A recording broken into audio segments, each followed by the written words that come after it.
Hi hello welcome to Venkat Sai coaching centre Kadapa Kurnool. So మనం previous క్లాస్లలో 2026 జనవరి నెలలో ఉన్నటువంటి ముఖ్యమైనటువంటి వర్తమానాంశాల గురించి చర్చించడం జరిగింది.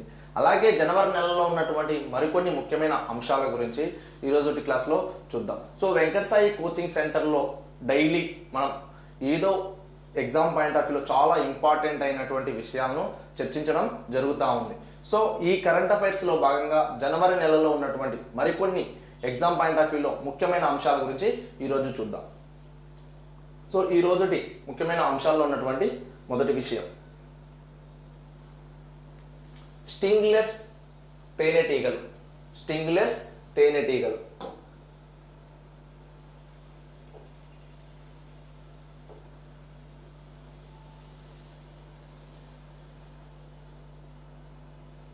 సో ఇవాళ వార్తల్లో ఉన్నటువంటి అంశాల్లో లేదా జనవరి నెలలో ఉన్న వార్తల్లో ఉన్నటువంటి అంశాల్లో మొదటి అంశం స్టింగ్లెస్ తేనెటీగలు. స్టింగ్లెస్ తేనెటీగలు ఏంటి అసలు? ఈ స్టింగ్లెస్ తేనెటీగలు,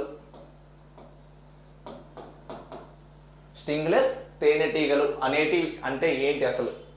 ఈ స్టింగ్లెస్ హనీబీస్ ఎందుకు వార్తల్లో ఉన్నాయి చూద్దాం.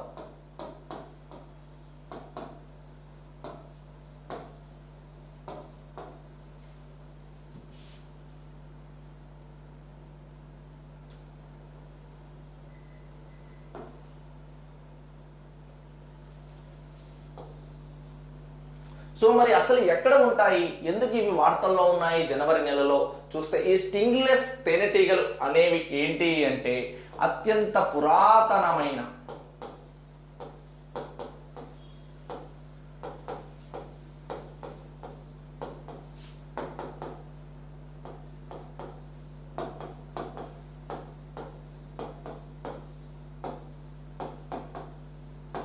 ప్రపంచంలోనే అత్యంత పురాతనమైన తేనెటీగ జాతులలో ఒకటి. ఏంటి అంటే స్టింగ్లెస్ తేనెటీగలు అనేవి ఏంటి అంటే ప్రపంచంలోనే అత్యంత పురాతనమైన ఓల్డెస్ట్ టైప్ అన్నమాట. మరి ఏంటి అంటే వీటి ప్రత్యేకత, ముళ్ళు లేని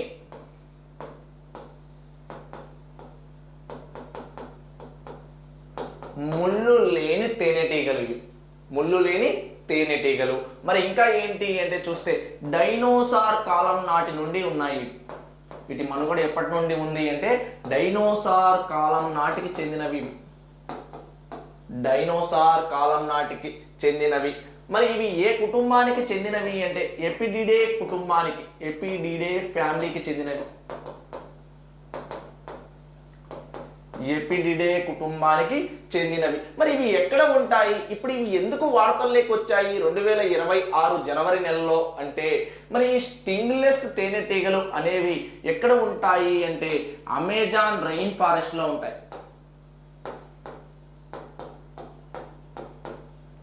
అమెజాన్ రెయిన్ ఫారెస్ట్ లో ఇవి ఎక్కువగా కనపడతాయి. మరి అమెజాన్ రెయిన్ ఫారెస్ట్ లో కనపడేటువంటి ఈ స్టింగ్లెస్ తేనెటీగల గురించి మరి మనం ఎందుకు ఇక్కడ ఇప్పుడు మాట్లాడుకుంటున్నాము అంటే చూద్దాం.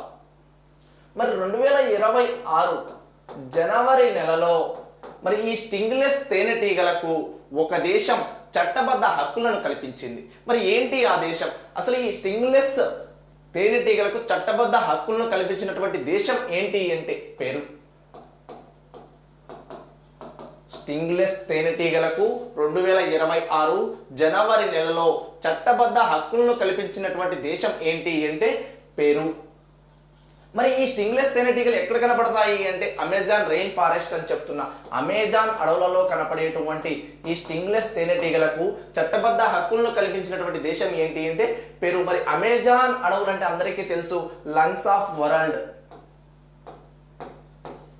ప్రపంచ ఊపిరితిత్తులు అని పిలుస్తాం, లంగ్స్ ఆఫ్ వరల్డ్. మరి ఈ అమెజాన్ రైన్ ఫారెస్ట్ అనేది సౌత్ అమెరికన్ కాంటినెంట్ లో దాదాపు 9 దేశాలలో విస్తరించి ఉన్నాయి. అమెజాన్ అడవులు అనేవి సౌత్ అమెరికన్ కాంటినెంట్ లో 9 దేశాలలో విస్తరించి ఉంటే అత్యధికంగా ఏ దేశంలో విస్తరించి ఉన్నాయి అంటే బ్రెజిల్ దేశంలో విస్తరించి ఉన్నాయి. బ్రెజిల్ దేశంలో విస్తరించి ఉన్న ఈ అమెజాన్ ఫారెస్ట్లలో మాత్రం కనపడేటువంటి ఈ స్టింగ్లెస్ తేనెటీగలకు ఇటీవల దక్షిణ అమెరికా ఖండానికి చెందినటువంటి ఒక దేశం చట్టబద్ధ హక్కులను కల్పించింది. ఆ దేశం ఏంటి అంటే పెరు. ఏ దేశం అంటే పెరు. మరి పెరు వార్తల్లో ఉంది కాబట్టి పెరు రాజధాని ఏంటి అంటే లిమా. పెరు రాజధాని ఏంటి అంటే లిమా. మరి పెరు దేశం యొక్క కరెన్సీ ఏంటి అంటే పెరువియన్ సోల్. Peruvian sol. మరి పెరు దేశ అధ్యక్షులు ఎవరు అంటే, పెరు దేశం వార్తల్లో ఉంది కాబట్టి ఆ దేశ అధ్యక్షుల గురించి కూడా అడిగే ఛాన్స్ ఉంది కాబట్టి ఆ దేశ అధ్యక్షులు ఎవరు అంటే ప్రెజెంట్ దీనా బోలువార్టే. ఇక్కడ ఏం లేదు, ఒకే ఒక్క పాయింట్. ఇటీవల స్టింగ్లెస్ తేనెటీగలకు చట్టబద్ధ హక్కులను కల్పించినటువంటి దేశం ఏది అంటే పెరు. పెరు దేశం అని గుర్తుకు రావాలి. పెరు రాజధాని ఏంటి అంటే లిమా అని గుర్తుకు రావాలి.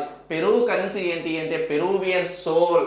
పెరు దేశ ప్రస్తుత అధ్యక్షులు ఎవరు అంటే దీనా బోలువార్డే. ఒకవేళ ఇంకొంచెం డెప్త్ గా అడగాలి అనుకుంటే ఈ తేనెటీగలు ఏ అడవులు ప్రసిద్ధి అంటే అమెజాన్ రెయిన్ ఫారెస్ట్. మరి అమెజాన్ రెయిన్ ఫారెస్ట్ అనేది ఏ ఖండంలో ఉంటుంది అంటే సౌత్ అమెరికన్ కాంటినెంట్ లో ఉంటుంది.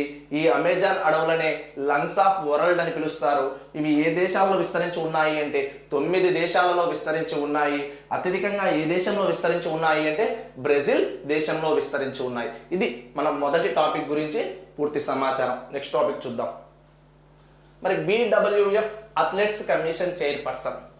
సో 2026 జనవరి నెలలో వార్తల్లో ఉన్నటువంటి మరొక ముఖ్యమైన విషయం ఏంటి అంటే BWF అథ్లెట్స్ కమిషన్ చైర్పర్సన్ గా ఒక భారతదేశానికి చెందినటువంటి క్రీడాకారిణి నియామకం కావడం జరిగింది. మరి ఏంటి BWF అంటే ఏంటి అంటే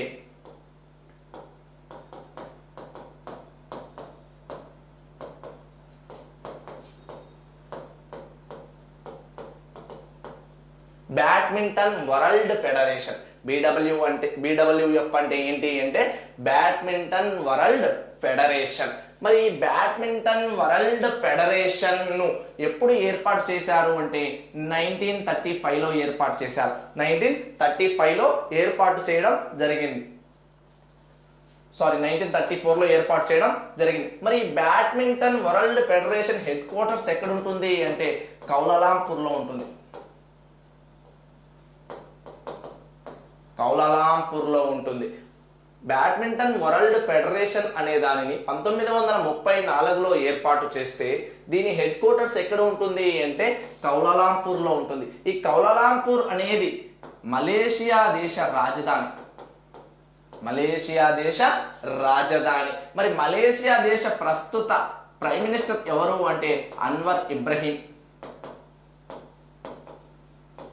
అన్వర్ ఇబ్రహీం. మలేషియా దేశం యొక్క కరెన్సీ ఏంటి అంటే రింగిట్. రింగిట్ రింగిట్ అనేది మలేషియా దేశం యొక్క కరెన్సీ. మలేషియా దేశ ప్రస్తుత ప్రైమ్ మినిస్టర్ ఎవరు అంటే అన్వర్ ఇబ్రహీం. మలేషియా రాజధాని కౌలాలంపూర్. ఈ కౌలాలంపూర్ లోనే బ్యాడ్మింటన్ వరల్డ్ ఫెడరేషన్ అనేది ఉంది. మరి ఈ బ్యాడ్మింటన్ వరల్డ్ ఫెడరేషన్ యొక్క చైర్పర్సన్ గా 2026-29 కాలానికి గాను ఇటీవల భారతదేశానికి చెందినటువంటి ప్రముఖ బ్యాడ్మింటన్ ప్లేయర్ PV సింధు గారు నియామకం కావడం జరిగింది. PV సింధు గారు నియామకం కావటం జరిగింది. 2026-29 మధ్య కాలానికి BWF అథ్లెట్స్ కమిషన్ చైర్పర్సన్ గా ఇటీవల ఎవరు నియామకం అయ్యారు అంటే PV సింధు గారు నియామకం కావటం జరిగింది. ఈ బ్యాడ్మింటన్ వరల్డ్ ఫెడరేషన్ అనేది 1934లో ఏర్పాటైతే దాని హెడ్ క్వార్టర్స్ కౌలాలంపూర్లో ఉంటుంది. దాని యొక్క అథ్లెట్స్ కమిషన్ చైర్పర్సన్ గా PV సింధు గారు 2026 జనవరి నెలలో నియామకం కావటం జరిగింది. ఇది మరి ప్రపంచ బ్యాడ్మింటన్ కు సంబంధించినటువంటి సంస్థ. మరి భారతదేశంలో బ్యాడ్మింటన్ కు సంబంధించినటువంటి సంస్థ ఏది అంటే బాయ్. BAI bye. బాయ్ అంటే ఏంటి అంటే badminton association of India. Badminton association of India. మరి బాయ్ ఏర్పాటు ఎప్పుడు అంటే 1934. ఇది కూడా 1934లోనే ఏర్పాటైంది. మరి బాయ్ ప్రెసిడెంట్ గా ప్రస్తుతం ఎవరున్నారు అంటే బాయ్ ప్రెసిడెంట్ గా ప్రస్తుతం ఎవరున్నారు అంటే హిమంత బిశ్వ శర్మ.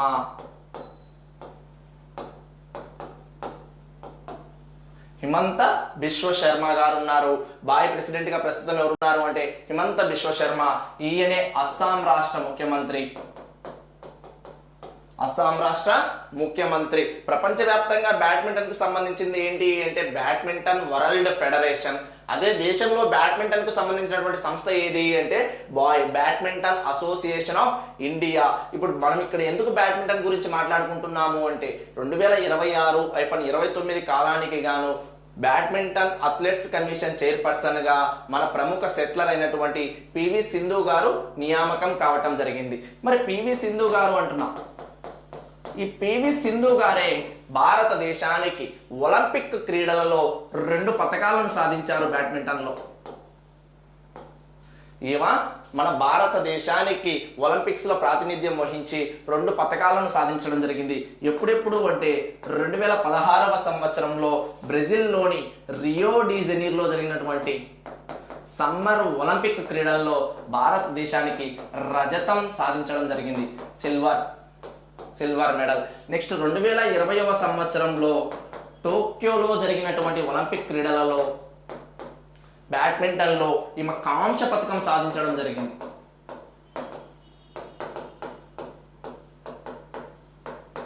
కాంస్య పథకం సాధించటం జరిగింది. 2016లో రియో డి జెనీరోలో జరిగినటువంటి ఒలింపిక్స్ లో రజత పథకాన్ని సాధించారు. అలాగే 2020వ సంవత్సరంలో టోక్యో ఒలింపిక్స్ లో ఈమె కాంస్య పథకం సాధించడం జరిగింది. ఈమెకే భారత ప్రభుత్వం 2013వ సంవత్సరంలో అర్జున అవార్డును ప్రదానం చేసింది. క్రీడారంగంలో ఇచ్చే 2వ అత్యున్నత పురస్కారం అర్జున అవార్డును ప్రదానం చేసింది. ఈమెకే 2016వ సంవత్సరంలో మేజర్ ధ్యాన్ చంద్ ఖేల్రత్న అవార్డు రావడం జరిగింది. 2016వ సంవత్సరంలో మేజర్ ధ్యాన్ చంద్ ఖేల్రత్న అవార్డు రావడం జరిగింది. ఈమెకే 2016వ సంవత్సరంలో భారత ప్రభుత్వం పద్మశ్రీని ప్రకటించింది. 2016వ సంవత్సరానికి గాను ఈమెకు పద్మశ్రీని ప్రకటించింది. ఈమెకే 2020వ సంవత్సరానికి గాను భారత ప్రభుత్వం పద్మభూషణ్ను ప్రకటించింది. ఒలింపిక్స్ లో భారతదేశానికి 2 పతకాలు తెచ్చింది ఈమె. ఎవరు అంటే పివి సింధు. ఈమెకే 2013వ సంవత్సరంలో భారత ప్రభుత్వం అర్జున అవార్డును ప్రదానం చేసింది. 2016వ సంవత్సరంలో మేజర్ ధ్యాన్ చంద్ ఖేల్రత్న అవార్డు రావడం జరిగింది. 2016వ సంవత్సరంలో పద్మశ్రీ రావటం జరిగింది. 2020వ సంవత్సరంలో పద్మభూషణ్ రావటం జరిగింది. మరి పివి సింధు గారి గురించి ఇంకా చూస్తే వరల్డ్ బ్యాడ్మింటన్ ఛాంపియన్షిప్ లో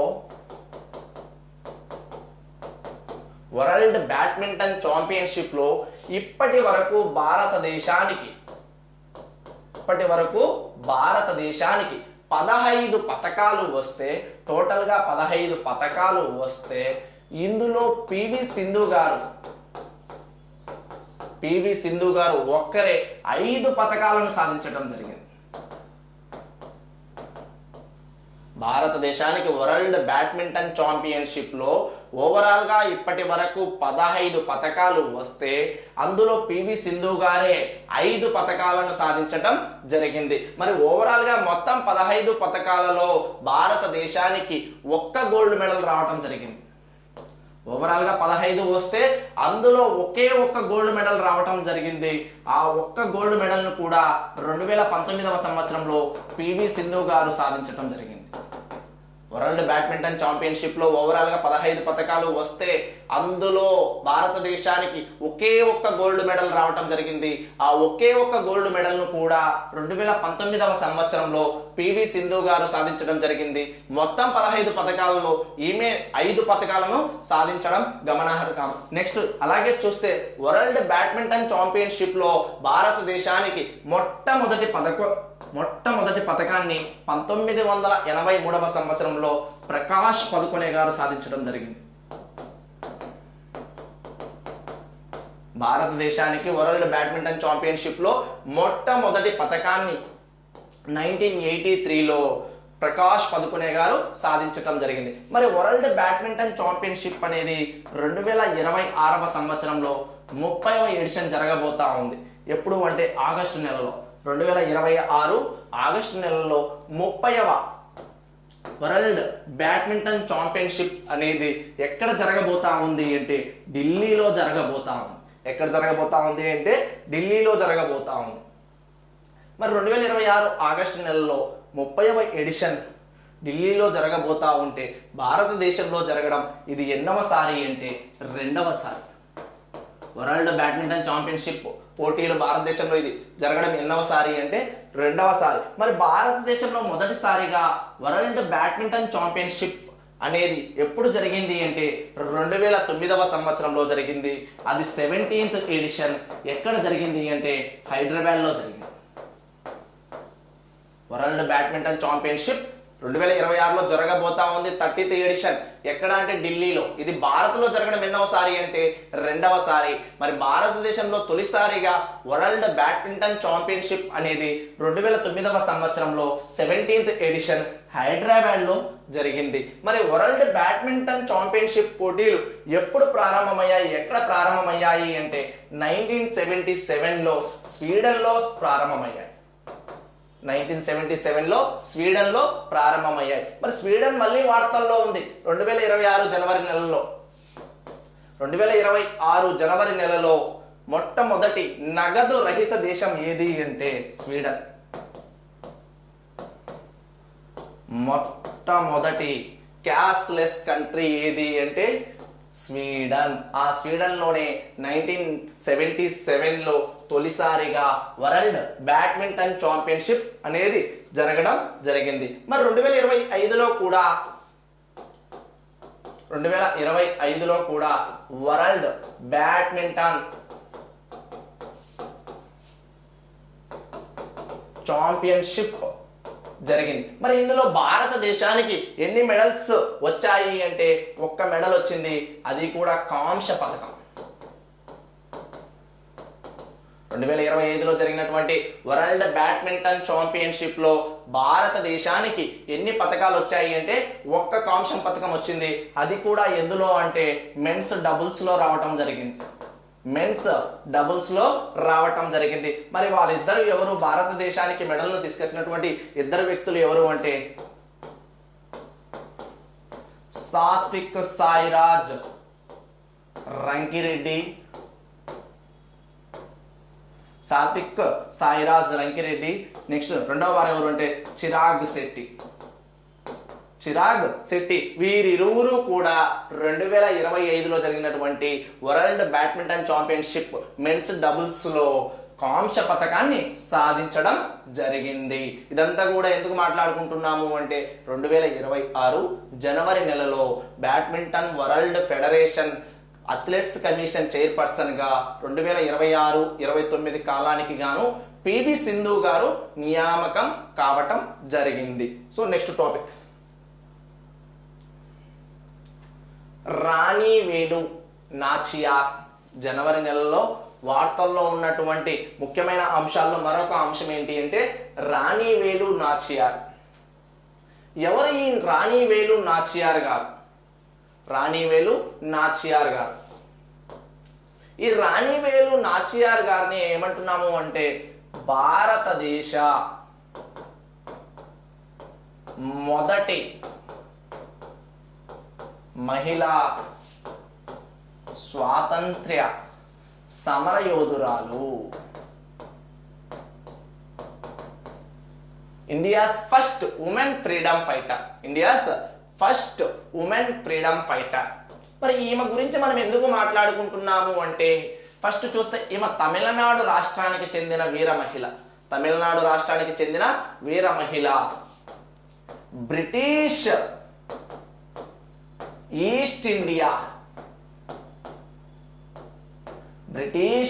ఈస్ట్ ఇండియాపై యుద్ధం ప్రకటించిన బ్రిటిష్ ఈస్ట్ ఇండియా కంపెనీపై యుద్ధం ప్రకటించిన తొలి భారతీయ మహిళ. చాలా గొప్పవారు.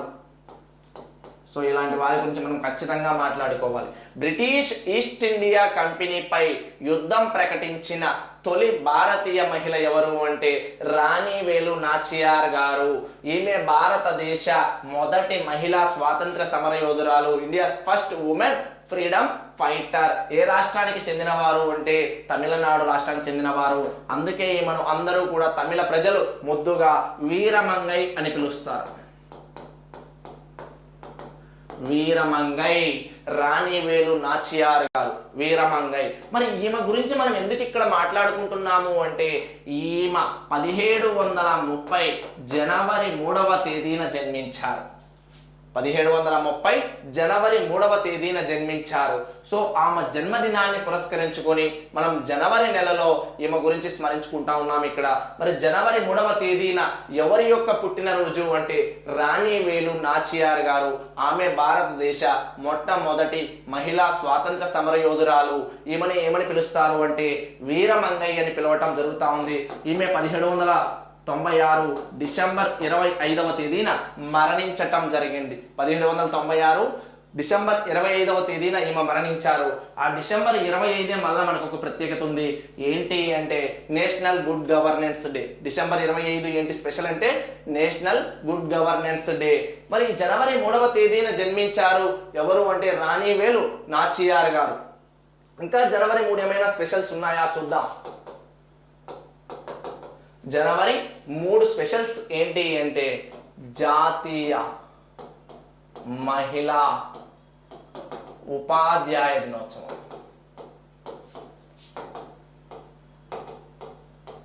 National women teachers day.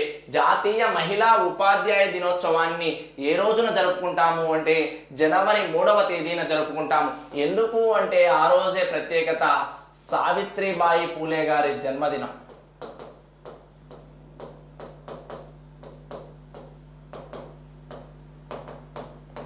Savitribai Phule గారి జన్మదినోత్సవం ఆ రోజు. మరి ఆమె పుట్టినరోజును సందర్భంగా మన భారత ప్రభుత్వం జాతీయ మహిళా ఉపాధ్యాయ దినోత్సవాన్ని నిర్వహిస్తున్నారు. ఈ సావిత్రిబాయి పూలే గారే మహిళల విద్య కోసం విశేషంగా కృషి చేశారు. ఆమె 1848 జనవరి 1వ తేదీన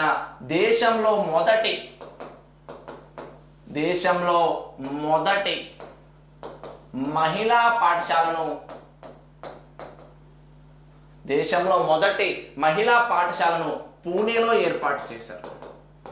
దేశంలో మొదటి మహిళా పాఠశాలను పూణేలో ఏర్పాటు చేసినటువంటి సావిత్రిబాయి పూలే గారి జన్మదినం జనవరి 3. ఆ రోజునే మన భారత ప్రభుత్వం జాతీయ మహిళా ఉపాధ్యాయ దినోత్సవాన్ని నిర్వహిస్తున్నారు. ఆ జనవరి 3 1730వ సంవత్సరంలో భారతదేశ మొదటి మహిళా స్వాతంత్ర సమరయోధురాలు రాణి వేలు నాచియార్ గారు కూడా జన్మించడం జరిగింది. మళ్ళీ 1848లో దేశంలోనే మొదటి మహిళా పాఠశాలను ఏర్పాటు చేశాము అంటున్నాం. ఇదే మళ్ళీ 1848 అనగానే మనకు హిస్టరీలో ఇంకొన్ని పాయింట్లు గుర్తుకు రావాలి. అందులో చాలా ఇంపార్టెంట్ పాయింట్ ఏంటి అంటే 1848లో అప్పటి గవర్నర్ జనరల్ అయినటువంటి డల్హౌసీ గారు రాజ్య సంక్రమణ సిద్ధాంతాన్ని ప్రవేశపెట్టారు. డాక్ట్రిన్ ఆఫ్ ల్యాప్సే రాజ్య సంక్రమణ సిద్ధాంతాన్ని 1848లో ఏర్పాటు చేశారు అప్పటి గవర్నర్ జనరల్ డల్హౌసీ. ఈయన యంగెస్ట్ గవర్నర్ జనరల్, అతి చిన్న వయసులో గవర్నర్ జనరల్ అయినటువంటి వ్యక్తి ఎవరు అంటే డల్హౌసీ. ఈయన రాజ్య సంక్రమణ సిద్ధాంతాన్ని ప్రవేశపెట్టాడు. మరి ఏం చెప్తుంది అంటే భారతదేశానికి చెందినటువంటి రాజులకు ఎవరికైతే సంతానం ఉండదో వారి యొక్క రాజ్యం బ్రిటిష్ లో కలిసిపోతుంది అని ఈ రాజ్య సంక్రమణ సిద్ధాంతం తెలియజేస్తుంది. మరి రాజ్య సంక్రమణ సిద్ధాంతంలో భాగంగా బ్రిటిష్ వారు ఆక్రమించినటువంటి మొదటి రాజ్యం ఏది అంటే 1848లో సతారాను ఆక్రమించడం జరిగింది. రాజ్య సంక్రమణ సిద్ధాంతంలో భాగంగా వారు ఆక్రమించిన చిట్ట చివరి రాజ్యం ఏది అంటే 1856లో అవధ్. చిట్ట చివరి రాజ్యం అయితే అవధ్.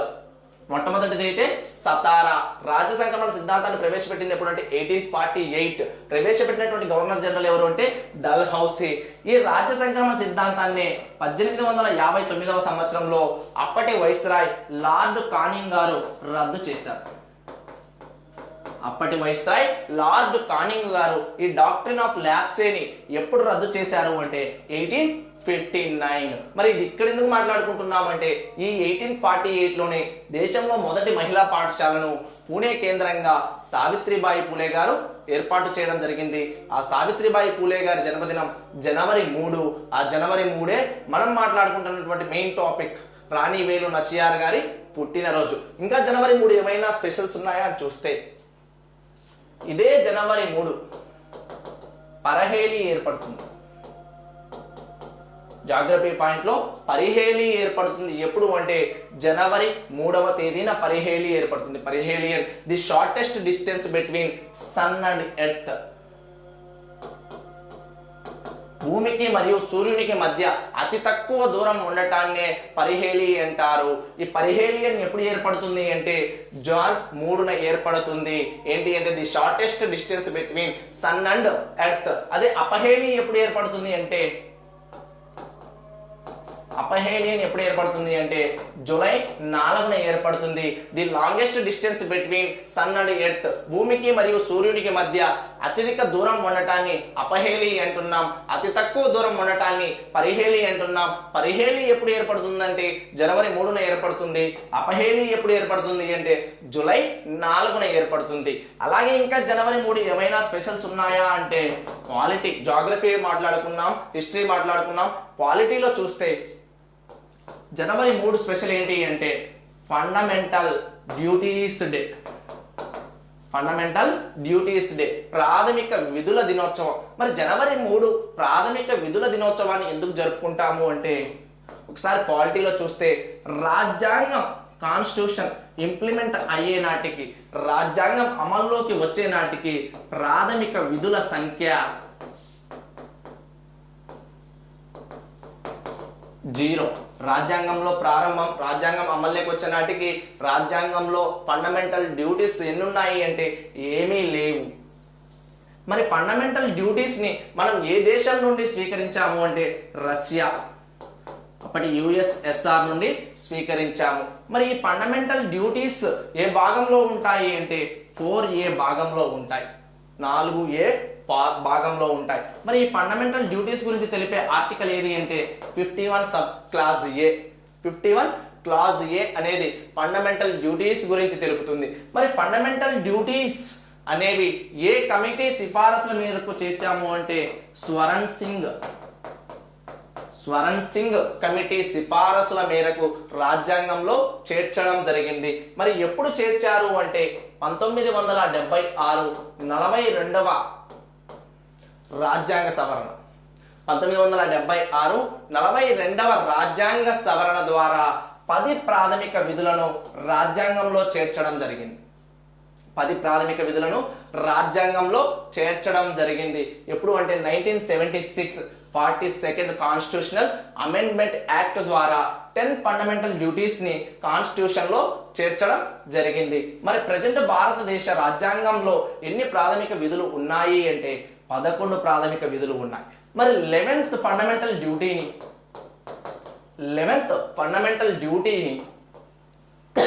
లేదా 11th ఫండమెంటల్ డ్యూటీ ఏం చెప్తుంది అంటే 6 నుండి 14 సంవత్సరాల లోపు పిల్లలకి నిర్బంధ ప్రాథమిక విద్యను గురించి తెలియజేస్తుంది. మరి ఈ 11వ ప్రాథమిక విధిని 86వ రాజ్యాంగ సవరణ 2002లో చేర్చడం జరిగింది. 86th కాన్స్టిట్యూషనల్ అమెండ్మెంట్ యాక్ట్ 2002లో 11th ఫండమెంటల్ డ్యూటీని కాన్స్టిట్యూషన్ లో చేర్చడం అనేది జరిగింది. ప్రస్తుతం ప్రాథమిక విధుల సంఖ్య ఎంత అంటే 11. మరి ఈ ప్రాథమిక విధులు అనేవి 1976 42nd కాన్స్టిట్యూషనల్ అమెండ్మెంట్ యాక్ట్ ద్వారా చేరిస్తే ఇవి ఎప్పటి నుండి అమల్లోకి వచ్చాయి అంటే 1977 జాన్ 3 నుండి అమల్లోకి రావటం జరిగింది. 1977 జనవరి 3 నుండి అమల్లోకి రావటం జరిగింది. అందుకే ఈ జనవరి 3ని ఏం జరుపుకుంటాము అంటే ప్రాథమిక విధుల దినోత్సవంగా జరుపుకోవడం జరుగుతుంది. సో నెక్స్ట్ టాపిక్ 72వ నేషనల్ వాలీబాల్ టోర్నమెంట్. 72వ నేషనల్ వాలీబాల్ టోర్నమెంట్. మరి వార్తల్లో ఉన్నటువంటి అన్ని క్రీడాంశాల గురించి మనం చర్చించుకోవాలా, ఎగ్జామ్ పాయింట్ ఆఫ్ వ్యూలో అన్ని చదవాలా అంటే లేదు. కానీ కొన్నిటికి మాత్రం చాలా స్పెసిఫిక్గా కొన్ని స్పెషల్స్ ఉంటాయి.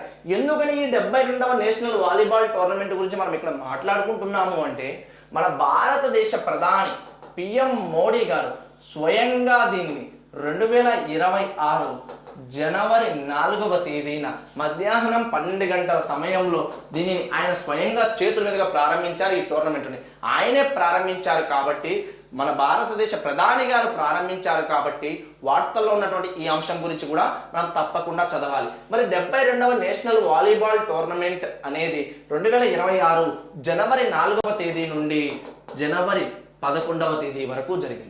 జనవరి 4 నుండి జనవరి 11వ తేదీ వరకు జరిగింది. మరి జనవరి 11వ తేదీ వరకు జరిగినటువంటి ఈ నేషనల్ వాలీబాల్ టోర్నమెంట్ను నరేంద్ర మోడీ గారు ఎక్కడ ప్రారంభించారు అంటే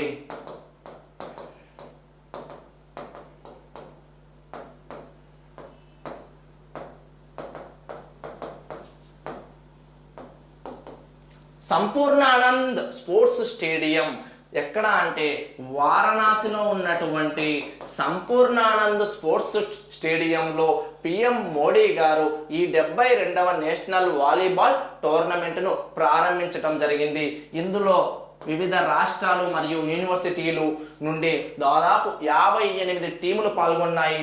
అలాగే ఇందులో 1000 మంది క్రీడాకారులు కూడా పాల్గొనటం జరిగింది. మరి ఇవన్నీ మనకి ఇంపార్టెంట్ అంటే ఇక్కడ ఒక్కటే పాయింట్, 72వ నేషనల్ వాలీబాల్ టోర్నమెంట్ను ప్రధాని నరేంద్ర మోడీ గారు ఎక్కడ ప్రారంభించారు అంటే వారణాసిలో ప్రారంభించారు. ఎక్కడ అంటే వారణాసిలో ప్రారంభించారు. ఎప్పటి నుండి ఎప్పటి వరకు జరిగింది అంటే 2026 జనవరి 4 నుండి జనవరి 11వ తేదీ వరకు జరిగింది. మరి జరిగితే ఇక్కడ విన్నర్స్ ఎవరు, మెన్స్లో విన్నర్స్ ఎవరు, ఉమెన్స్లో విన్నర్స్ ఎవరో మనకు కావాలి. మెన్స్లో విన్నర్స్ ఎవరు, పురుషులలో విన్నర్స్ ఎవరు, ఏ టీం గెలిచింది, రన్నరప్ ఏది, మహిళల్లో ఏ టీం గెలిచింది, ఏ టీం రన్నరప్. మరి మెన్స్ కేటగిరీలో విన్నర్ ఎవరు అంటే రైల్వేస్.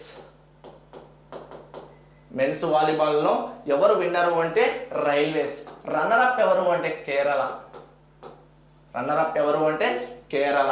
పురుషులలో అయితే విన్నర్స్ రైల్వేస్, రన్నరప్ ఎవరు అంటే కేరళ. అదే మహిళలలో అయితే విన్నర్స్ ఎవరు అంటే కేరళ. మహిళలలో అయితే విన్నర్స్ ఎవరు అంటే కేరళ, రన్నరప్ ఎవరు అంటే రైల్వేస్. రైల్వేస్ ఆపోజిట్ ఉంది చూడండి, అక్కడేమో పురుషుల విభాగంలో విన్నర్ రైల్వేస్, రన్నర్ కేరళ. మహిళల్లో అయితే ఇక్కడ విన్నర్ కేరళ, రన్నరప్ రైల్వేస్. మరి ఎక్కడ జరిగింది అంటున్నాం, వారణాసి. వారణాసి అనగానే హిస్టరీలో మళ్ళీ ఒక పాయింట్ గుర్తుకు రావాలి మనకు. ఈ వారణాసిలో ఐఎన్సి సమావేశం 1905వ సంవత్సరంలో జరిగింది.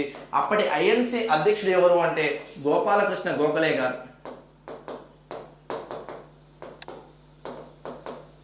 వారణాసి లేదా బెనారస్ లో ఐఎన్సి సమావేశం ఎప్పుడు జరిగింది అంటే 1905లో జరిగింది. ఈ 1905లో జరిగినటువంటి ఐఎన్సి సమావేశ ప్రెసిడెంట్ ఎవరు అంటే గోపాలకృష్ణ గోఖలే గారు. మళ్ళీ ఈ వారణాసి చూస్తే 2015వ సంవత్సరంలో ఈ వారణాసి పట్టణాన్ని యుసిసిఎన్ జాబితాలో చేర్చడం జరిగింది. యుసిసిఎన్ అంటే UNESCO creative cities network. UNESCO creative cities network లో వారణాసి ఎప్పుడు చేరింది అంటే 2015వ సంవత్సరంలో చేరడం జరిగింది. సో ఇలాంటి కరెంట్ అఫైర్స్ వార్తల్లో ఉన్నటువంటి ఎగ్జామ్ పాయింట్లో ముఖ్యమైనటువంటి వర్తమానాంశాల గురించి ఇక్కడ మనం చర్చించడం జరుగుతూ ఉంది. ఇంకో 10 క్లాసెస్లో కేవలం డైలీ 3 లేదా 4 పాయింట్లు ఇక్కడ మనం డిస్కస్ చేయడం జరుగుతూ ఉంది. ఇంకో 10 క్లాసులలో జనవరి నెలలో ఉన్నటువంటి ముఖ్యమైన ఎగ్జామ్ పాయింట్ ఆఫ్ వ్యూలో ముఖ్యమైనటువంటి కరెంట్ అఫైర్స్ గురించి మనం చర్చించడం జరుగుతూ ఉంది. సో ఇలాంటి కరెంట్ అఫైర్స్ మీకు కావాలి అనుకుంటే ప్రతి ఆస్పిరెంట్ కూడా వెంకట్ సాయి యూట్యూబ్ ఛానల్ని ఫాలో అవ్వండి, సబ్స్క్రైబ్ చేయండి, లైక్ చేయండి, కామెంట్ చేయండి. Thank you.